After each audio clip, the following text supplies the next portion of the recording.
Many of us know people who have Parkinson's disease or who have family members, and it's relatively well treated in terms of the symptoms, but there's no cure. We determined the three-dimensional structure of a protein which protects us from Parkinson's disease.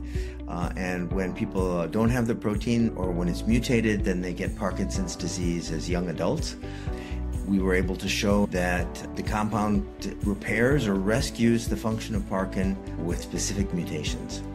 We now have the possibility of developing the first drug which would prevent the progression of some forms of Parkinson's disease. And the hope is that we may eventually find compounds that will treat Parkinson's disease in general.